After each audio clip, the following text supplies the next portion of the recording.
Assalamualaikum warahmatullahi wabarakatuh. Kembali lagi berjumpa dalam video pembelajaran mengenai larutan asam dan basa.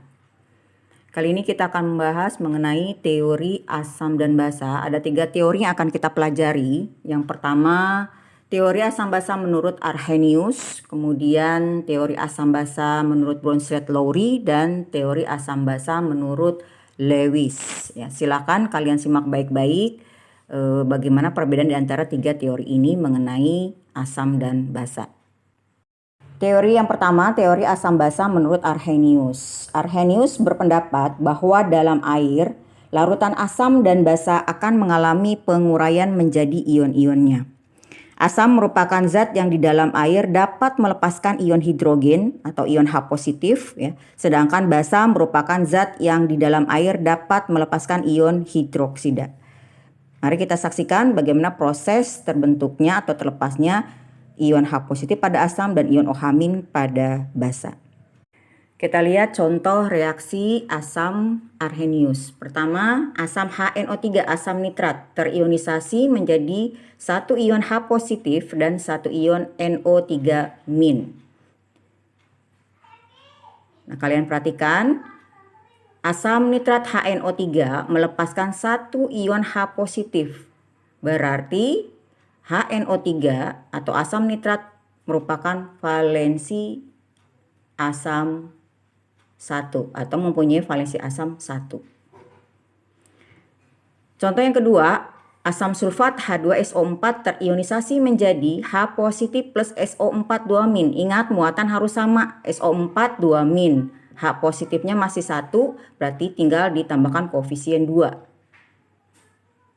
Kita perhatikan, ion yang dilepaskan adalah 2H positif. Ada 2 ion H positif, berarti valensi asamnya adalah 2.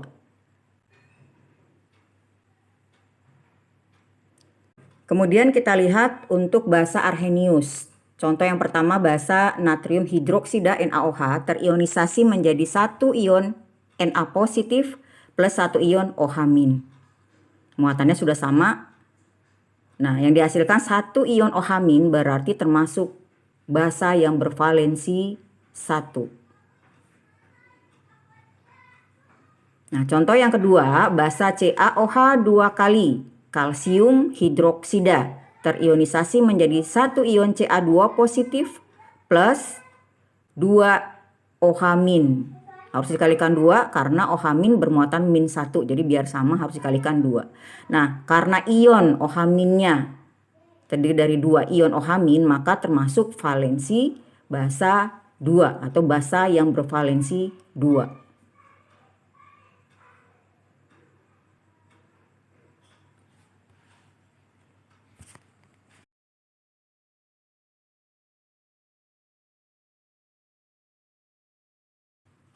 Nah, ini ada tabel beberapa contoh asam dan reaksi ionisasinya berikut termasuk valensi asam berapa. Kalian perhatikan, jumlah ion H positif yang dihasilkan itu menyatakan valensi asamnya. Dan ini adalah tabel untuk basa dan reaksi ionisasinya. Kalian perhatikan kembali ya, lihat berapa ion OH- yang dihasilkan. Itu menandakan berapa valensi basanya. Selanjutnya, teori asam basa yang kedua menurut Bronsted-Lowry. Dikatakan asam merupakan senyawa yang dapat memberikan proton atau H positif atau sebagai donor proton. Sementara basa adalah senyawa yang dapat menerima proton atau H positif atau sebagai akseptor proton. Nah, perhatikan di sini ada beberapa contohnya ya. Nanti akan Ibu jelaskan. Berikutnya adalah bagaimana cara menentukan mana asam dan basa menurut Bronsted-Lowry, di mana asam basa ini akan membentuk suatu pasangan asam basa konjugasi. Kita lihat contoh pembentukan pasangan asam basa konjugasi menurut Bronsted-Lowry. Di sini ada reaksi HCl plus NH3 menghasilkan NH4 positif plus Cl-. HCl memberikan 1 ion H positifnya kepada NH3 ya. Maka HCl bertindak sebagai asam, NH3 bertindak sebagai basa. Nah, karena NH3 mendapatkan 1 ion H positif dari HCl, maka terbentuk NH4 positif. Nah, di sini karena NH4 positif kelebihan proton atau H positif, maka memberikan satu ion H positifnya kepada Cl-. Maka di sini yang bertindak sebagai asam adalah NH4 positif dan Cl- bertindak sebagai basa. Nah, yang merupakan pasangan asam basa konjugasi harus satu spesi ya yang sama. Jadi NH3 berpasangan dengan NH4 positif. Nah, ini merupakan pasangan asam basa konjugasi. Selanjutnya pasangan asam basa konjugasi berikutnya adalah HCl dengan Cl-. HCl bertindak sebagai asam, Cl- bertindak sebagai basa.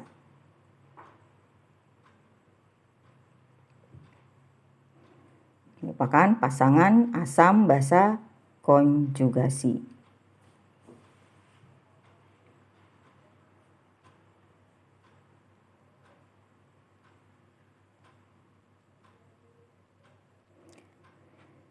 Baiklah, kita ke contoh yang kedua, reaksi yang kedua, HCl plus H2O. Nah, perhatikan ya.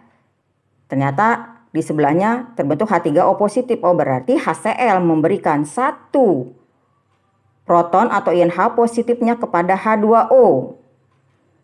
Nah, berarti di sini yang bertindak sebagai asam adalah HCl, yang bertindak sebagai basa adalah H2O.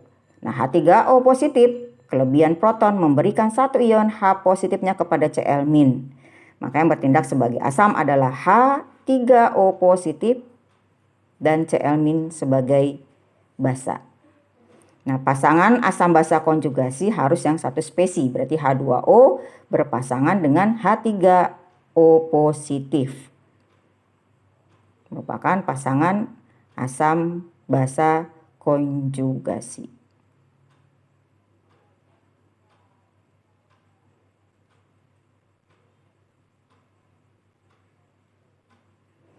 Nah, pasangan asam basa konjugasi berikutnya adalah HCl dengan Cl-.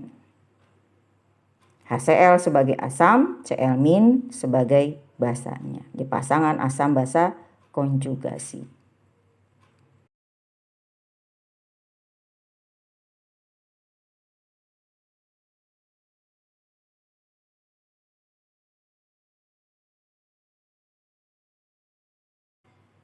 Kita lanjutkan contoh yang ketiga, NH4OH plus H2O. Kita perhatikan yang bertambah di sebelah kanan tanda panah adalah NH4OH2 positif. Berarti di sini terjadi donor ion H positif dari H2O kepada NH4OH. Nah, berarti di sini yang bertindak sebagai asam adalah H2O, yang bertindak sebagai basa adalah NH4OH. Nah, berarti di sebelah kanan karena NH4OH 2 kali positif kelebihan ion H positif dan diberikan kepada OH-, ya maka NH4OH 2 kali positif ini sebagai asam, ya, OH- sebagai basa.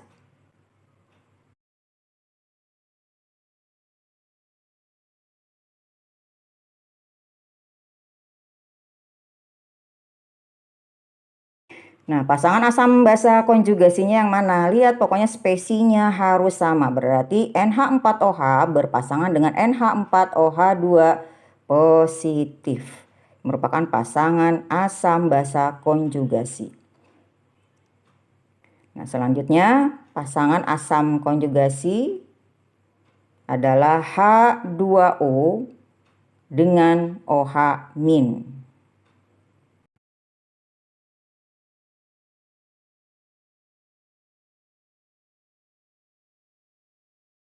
Ya, demikian cara menentukan pasangan asam basa konjugasinya.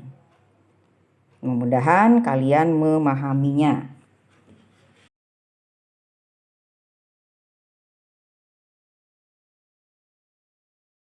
Selanjutnya teori asam basa yang ketiga, yaitu teori asam basa Lewis. Asam Lewis adalah senyawa akseptor pasangan elektron dalam membentuk ikatan baru. Sementara basa Lewis adalah senyawa pendonor pasangan elektron untuk membentuk ikatan yang baru. Nah, sebenarnya teori asam basa Lewis ini ya merupakan konsep dari ikatan kovalen koordinasi. Jadi yang dapat memberikan atau yang dapat bertindak sebagai pendonor pasangan elektron adalah yang mempunyai pasangan elektron bebas. Ya. Nanti contoh bagaimana cara terbentuknya proses teori asam basa Lewis akan Ibu jelaskan pada video berikut. Contoh proses terbentuknya asam basa Lewis. Contoh reaksi antara NH3 plus BF3 menghasilkan NH3BF3. Nah, kita keluarkan tangan-tangannya. Kalau kita sudah belajar ikatan kimia di kelas 10, kita akan paham bahwa nitrogen mempunyai elektron valensi 5. Ya. Sementara hidrogen mempunyai elektron valensi 1. Berarti hidrogen untuk mencapai duplet butuh 1 elektron. Sementara nitrogen sudah mempunyai 5 elektron valensi, butuh 3 elektron lagi untuk mencapai oktet, dan itu diperoleh dari 3 atom hidrogen. Nah, ternyata nitrogen masih punya sepasang, namanya pasangan elektron bebas, satu pasang elektron bebas. Karena NH3 mempunyai pasangan elektron bebas, maka NH3 dapat bertindak sebagai pendonor elektron. Nah, sementara BF3B kita ketahui mempunyai elektron valensi 3. Nah, BF3 ini termasuk yang keluar dari kaidah oktet, ya. Sementara B elektron valensinya 3, F mempunyai elektron valensi 7.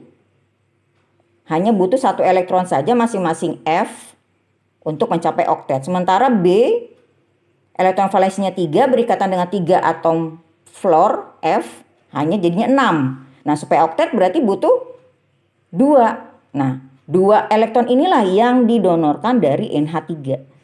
Jadi BF3 dia sebagai akseptornya. Nah, kita ketahui dalam ikatan koordinasi ya, proses pendonoran elektron itu akan membentuk yang namanya ikatan kovalen koordinasi. Nah, ternyata ini tidak lain adalah proses dari asam basa Lewis. Seperti itu reaksi yang terjadi pada asam basa Lewis. Berarti NH3 bertindak sebagai basa, ya. BF3 bertindak sebagai asam.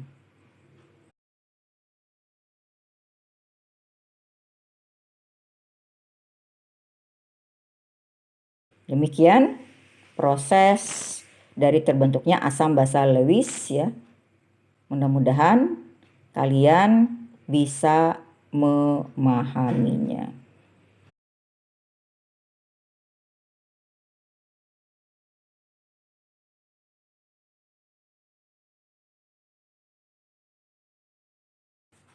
Jadi ringkasnya seperti ini gambarannya, NH3 sebagai basa, BF3 sebagai asam. NH3 mendonorkan sepasang elektronnya kepada BF3. Ya, mudah-mudahan kalian bisa memahaminya bagaimana proses terbentuknya asam basa Lewis. Demikianlah teori asam basa dari teori asam basa Arrhenius, Bronsted-Lowry, dan Lewis. Mudah-mudahan kalian bisa membedakan di antara ketiga teori tersebut dan bisa mempraktekannya. Terima kasih atas perhatiannya. Wassalamualaikum warahmatullahi wabarakatuh.